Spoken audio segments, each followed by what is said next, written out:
Lagi masa pandemi coronavirus, sekarang yang terjadi, orang sedikit batuk, sedikit bersin, pasti udah disangka nyebarin virus. Dan orang pasti udah punya negative thinking. Orang bilang udah dilek jeruk kalau ada orang yang batuk dan bersin. Makanya kalian kalau batuk lagi masa pandemi ini, kalian harus punya etika dan juga jaga jarak. Tapi sebelum kita lanjut, untuk mengetahui tentang bagaimana sih kita bisa terhindar dari coronavirus dan juga tips belajar di rumah dan kita nggak bosan selama masa corona ini, jangan lupa untuk like dan juga subscribe our channel.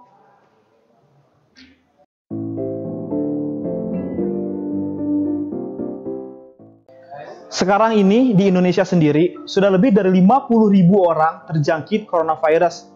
Dan memang pusat pandeminya terjadi di Jakarta dan juga di kota Bandung.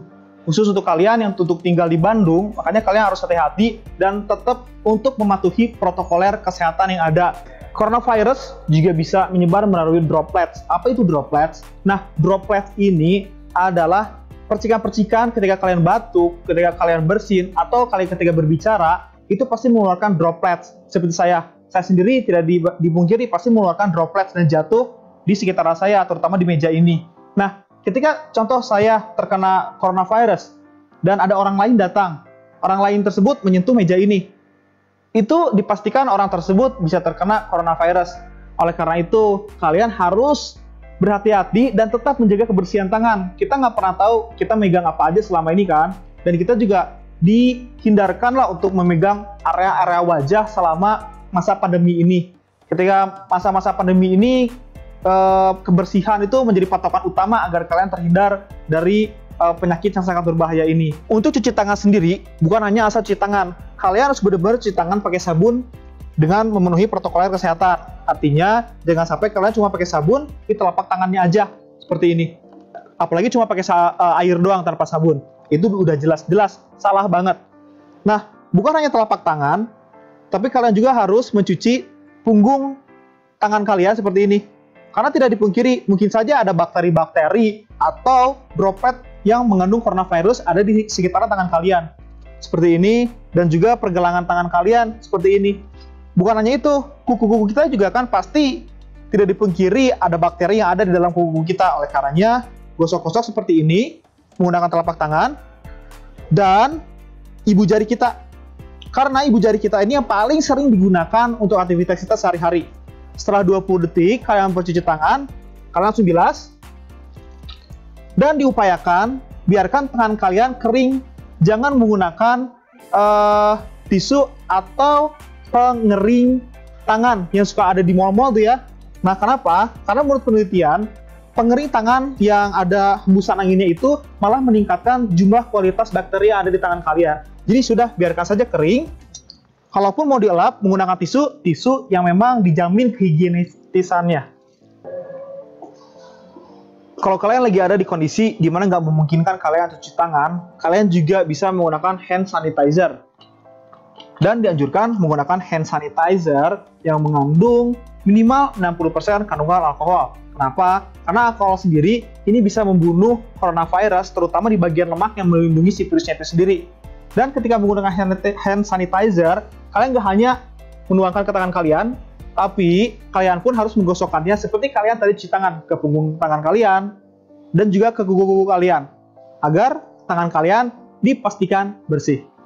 Selain kalian udah cuci tangan dan memastikan kalau tangan kalian bersih, jangan lupa memakai masker. Kenapa? Karena masker ini bukan hanya melindungi kalian dari droplet atau coronavirus yang ada, tapi masker ini pun akan melindungi orang-orang yang kalian sayangi. Kita nggak pernah tahu kalau kita terjangkit OTG atau orang tanpa gejala. Nah, ketika kalian pulang, bisa saja kan menularkan ke orang-orang yang kalian sayangi. Oleh karenanya, masker ini sangat penting sekali, bukan hanya menjaga diri kita, tapi menjaga orang-orang yang ada di sekitar kita dan juga orang-orang yang kita sayangi.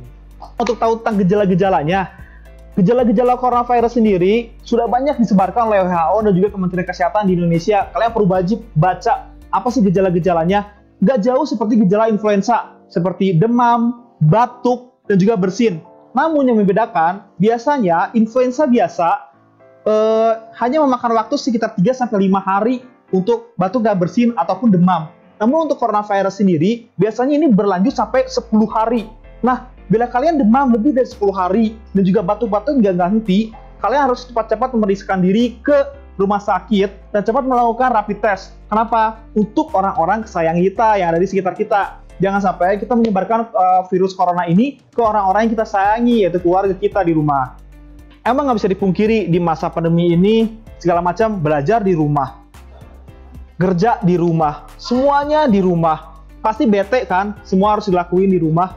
Juga kita nggak bisa kumpul dengan teman-teman, kita nggak bisa ketemu si doi, kita nggak bisa ngelakuin apa yang kita sukai di luar, atau kalian suka ngumpul-ngumpul bareng teman di kafe. Tapi jangan masalah, semua bisa diatasi. Kalau kalian pengen bersosialisasi, kalian bisa menggunakan media-media online seperti Zoom, Google Duo, ataupun media lainnya. Intinya, stay at home di rumah itu bukan berarti kalian nggak boleh bersosialisasi. Bersosialisasi itu harus, tapi caranya yang berbeda, yaitu melalui media online. Dan di masa pandemi ini, kalian diam di rumah juga bisa meningkatkan kualitas diri. Daripada kalian gabut main HP doang, lebih baik kalian banyak belajar-belajar, banyak waktu kan? Kalian banyak belajar tentang desain, ada kalian yang biasanya nggak bisa masak, jadi bisa masak. Jadi ada sisi positifnya dari masa pandemi ini yang memaksa kita untuk tetap stay at home. Dan untuk kalian teman-teman yang di rumah suka keluar dengan teman atau dengan si doi ke bioskop, pokoknya mulai dari sekarang stop doing something yang nggak boleh dilakuin selama pandemi ini. Perbanyak olahraga dan juga makan makanan yang sehat itu juga sangat dianjurkan agar imunitas tubuh kita tetap tinggi. Tapi olahraganya juga jangan sampai olahraga seperti di tempat gym yang banyak orang dalam satu ruangan, atau kalian lari ke Sabuga terus orangnya lagi banyak terus kalian ikut lari. Nah itu jangan juga. Jadi tetap walaupun kalian melakukan olahraga di luar, kalian tetap harus jaga jarak dan jaga kesehatan. Zaman sekarang kita udah nggak boleh lagi salam-salaman, cipika-cipiki, apalagi peluk-pelukan. Pokoknya itu tidak boleh. Terus kalian kalau misalkan lagi makan pun hati-hati, jangan sampai makan di tempat-tempat yang asal, yang kebersihannya juga nggak terjaga. Dan berbagi alat makan ataupun alat tulis pun sebetulnya itu juga jangan. Jadi dianjurkan kalian punya sendiri. Bahkan ketika kalian lagi ibadah pun untuk muslim, dianjurkan untuk kalian menggunakan sajadah sendiri ketika kalian pergi ke masjid. Sekarang kan sholat Jumat juga udah bisa, dan juga kita sudah boleh untuk sholat berjamaah di masjid. Namun tetap protokol kesehatan harus tetap diperhatikan. Bawa sajadah sendiri, agar kita nggak kena droplet yang kita nggak tahu jatuh di mana ketika kita sujud, seperti itu. Intinya kalian jangan pernah berhenti untuk terus belajar dan update info-info mengenai coronavirus, karena kita nggak tahu kan coronavirus itu bakal berhentinya kapan. Nah, kalian di masa pandemi ini belajar di rumah, kerja di rumah, kalian bisa menggunakan waktu kalian bukan hanya gabut main HP, tapi untuk meningkatkan kualitas diri kalian, seperti yang biasanya nggak pernah masak, belajar masak. Kalian bisa juga meningkatkan kualitas diri dengan banyak baca buku dan juga belajar desain. Nah, nanti kan kalian bisa meningkatkan kualitas diri kalian. Jadi ada sisi positifnya, walaupun di masa pandemi ini.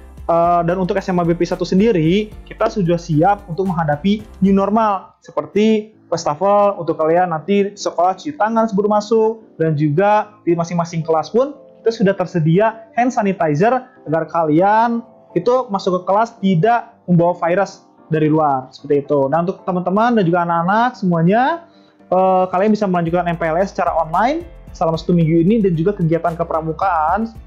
Untuk selanjutnya kalian tetap untuk di rumah saja, belajar online saja, namun tetap semangat terus belajar di SMA BP 1 Bandung.